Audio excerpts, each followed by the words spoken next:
Hi, and welcome to this video on smarter data types in AL.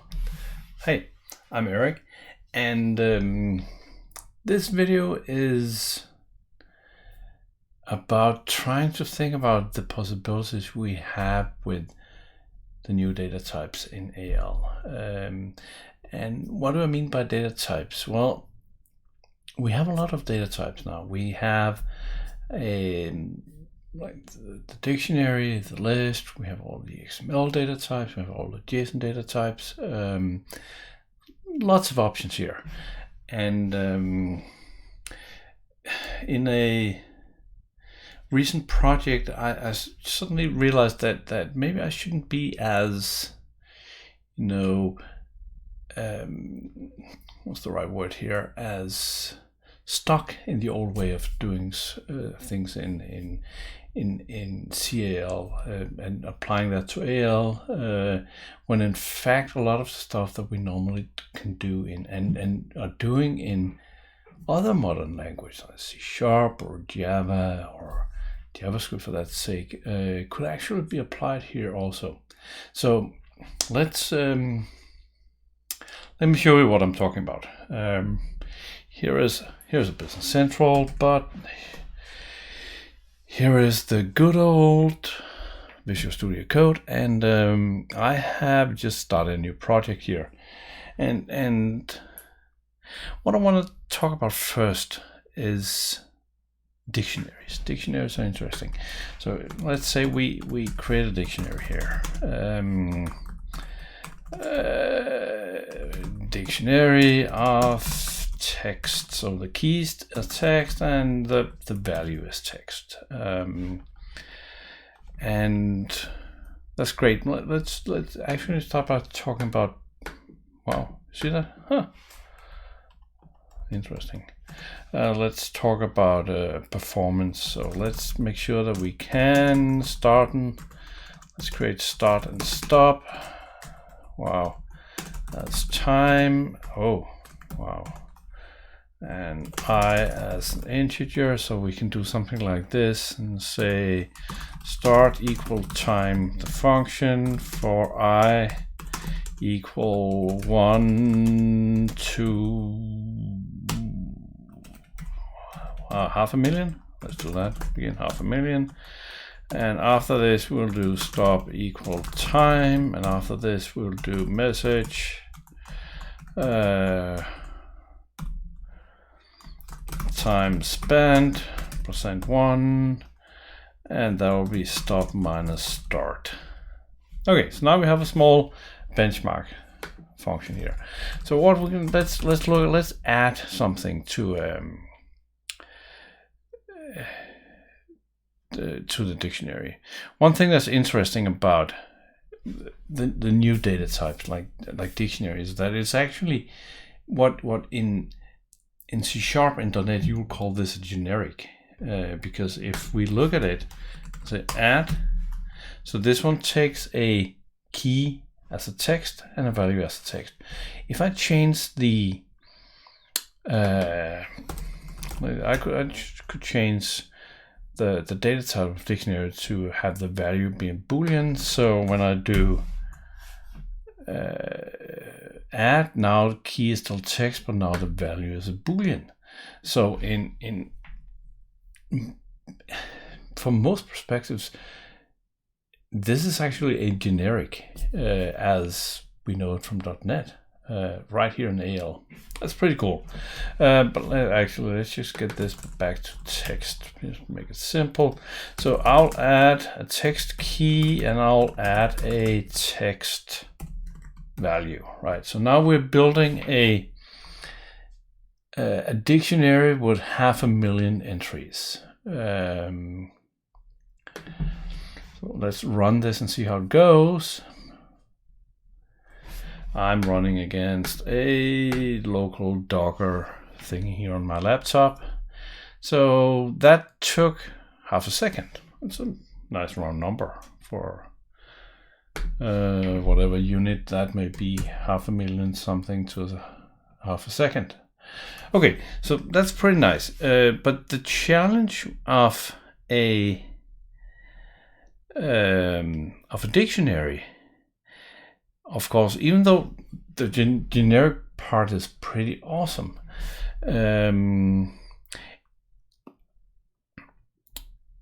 if we were in C#, I could do something like this and say that we need a dictionary of string, comma, object. So now object is everything, right? Well,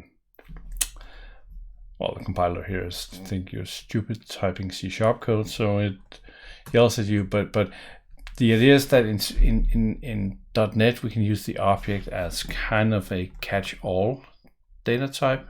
We don't have that in AL. We have the variant, but the variant is just weird and comes with a lot of penalties. But what we could do is we could change the data type of this guy. So because we have another dictionary data type in AL, it just has a weird label. So if I change this one to become a JSON object, you see the code here did not change. No compiler errors. Let's run this.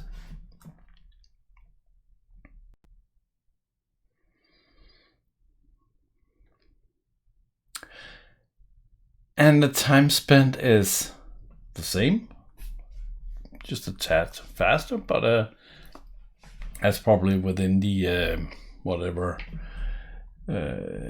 changes there are on my little laptop here. So let's talk about this for a second. So what I did was I chose a JSON object, and somebody would now type in the comments saying, but Eric, you're not working with JSON. No, but the interesting thing about the JSON data types is that if you think about it, that there are kind of three phases of JSON. The phase one, where we're parsing, and in this case that would be, read from. So we're reading from some sort of text thing that has a format. This is valid JSON, right? So that's kind of the first phase of JSON.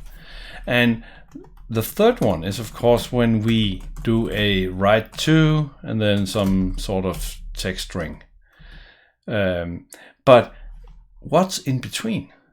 Well, in between there is a in-memory data representation of the JSON. And what is JSON? Well, JSON is just the way for. Originally, it was basically just the JavaScript syntax for describing a object in code. Now it's kind of have grown out of just being JavaScript, but the basic syntax is the same. But as with JavaScript,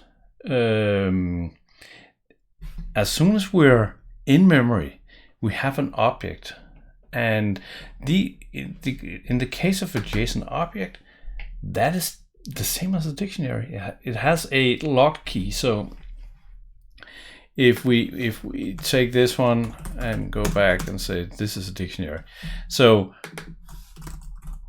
we cannot use an integer as the key in a JSON object. We can only use a text. But again, now I kind of did that. Of course, we can't use what about a date? So one of the cool things about the JSON object is that we could do something like if I mod 2 equals 0, then add something else. We will add the same key. Make sure you guys can see what I'm doing, but we will add a date. So we can't do that. We cannot do that with a dictionary because the data type is locked and we don't have the object type. But we can do it with the JSON object. So now this is totally valid. We have two different types. Reading it again, we can actually get the different data values out as the data types through the. Let me just show you guys that. So there's the JSON value, and you can see we can get that as a date as so internally the value is stored as a string, but you can get it as the data type directly. And set value has overloads to all the different data types. So what I'm trying to say here is that dictionary is great, but you can actually get the same functionality and more functionality out of a JSON object. And the code looks pretty much the same. So just, the label is kind of misleading because this is not JSON. This is just an object that resides in memory. And in this case, it's an object with a dictionary style indexing.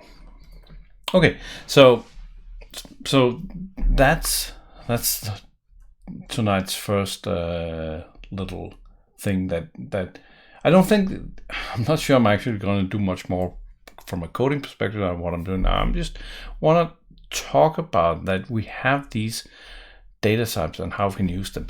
Another thing we can do, which I found was pretty interesting also. So when the dictionary first came out, there was a lot of people saying, but okay, so what I want to do is that I want to do a dictionary of code 20, and then I want to do record customer. And you can do that. This, it just yells at you that this doesn't make any sense. So you cannot use it. So record is magic. Record is strange. So we can't do that. But what we can do is actually something else. Again, we can do the exact same thing. So a dictionary can have a JSON object as the value. So if I go down here and say dictionary 3 add, we can see that that's totally fine. You can have a JSON object as the value. And actually, I was playing with this afternoon. You can also do something like this, where the JSON object is also the index. That becomes pretty confusing. So let's. I don't even want to talk about that option. But this is totally valid. So now, if we wanted to do the dictionary of records, what we need to do is basically to have some sort of customer to JSON.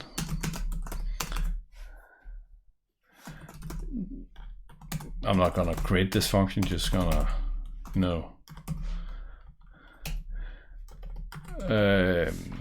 so customer to JSON, and then a JSON to customer.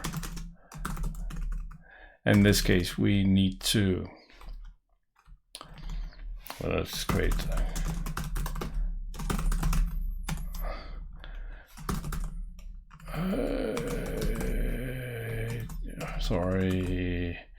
JCost. How about that? JSON object and then var customer record. Customer, you can see that. There we go. Something like that. To incorporate that, what we're actually adding would be, oops, me do this 10,000 and then customer to JSON and then the customer. The customer would help here.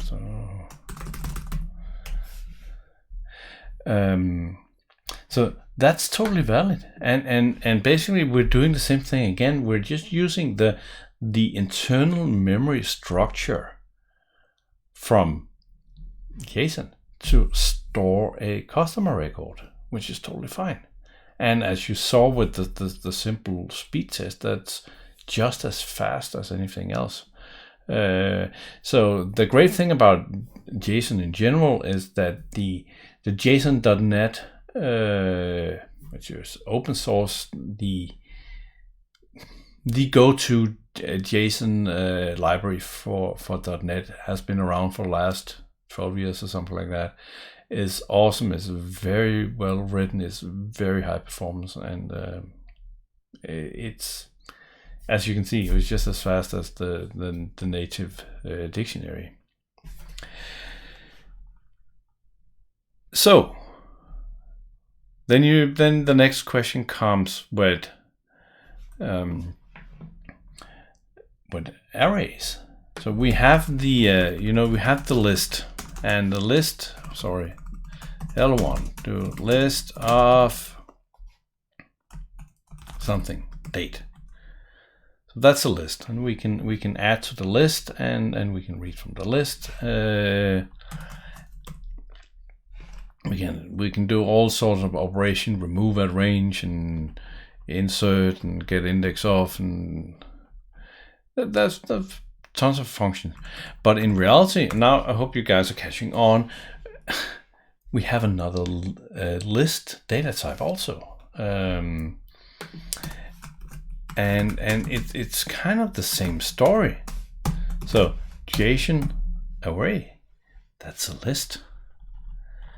And if we look at what we have here, it's not exactly the same functions: index off, insert, get, count, clone, but it's pretty close.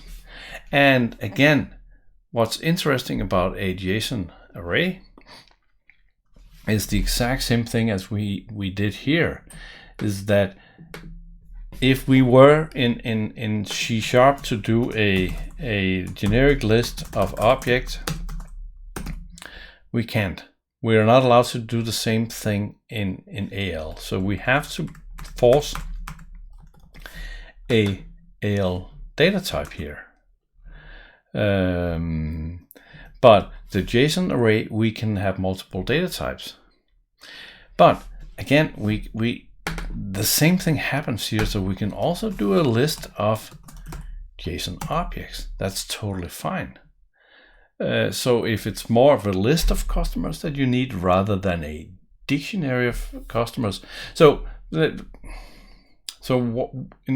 what cases would you use a dictionary? In what cases would you use a list? The list is for when you need to run through them.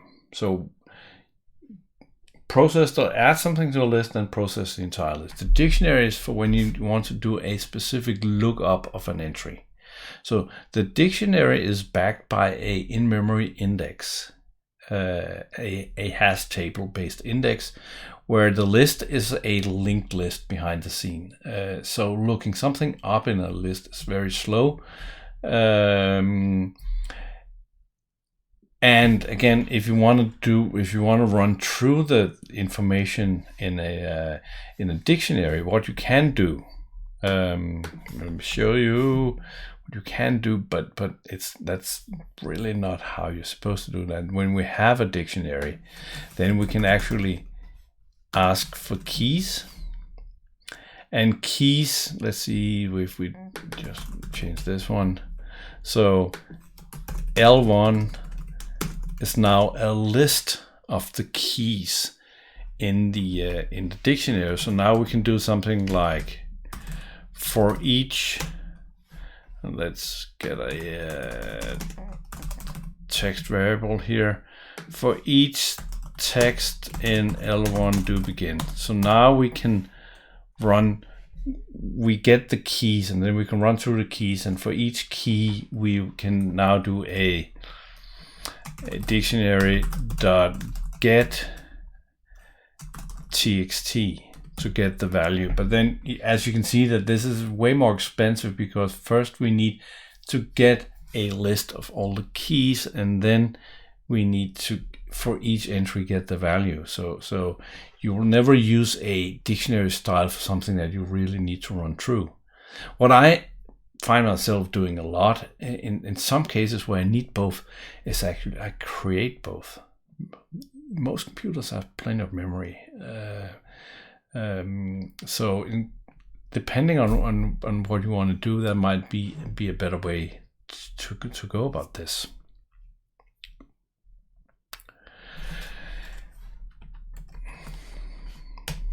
So now the only question that's left is, should you use something like this? And I can see that some of the things that I have done inside BCCL, some of the internal structures where I actually end up in creating multiple lists.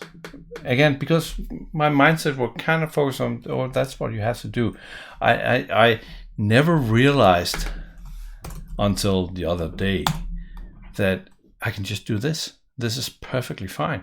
Or I could just do a JSON object and add other JSON objects. But I was totally locked into the definition that JSON, all the JSON data types were, of course, for when you're using JSON, but it's not.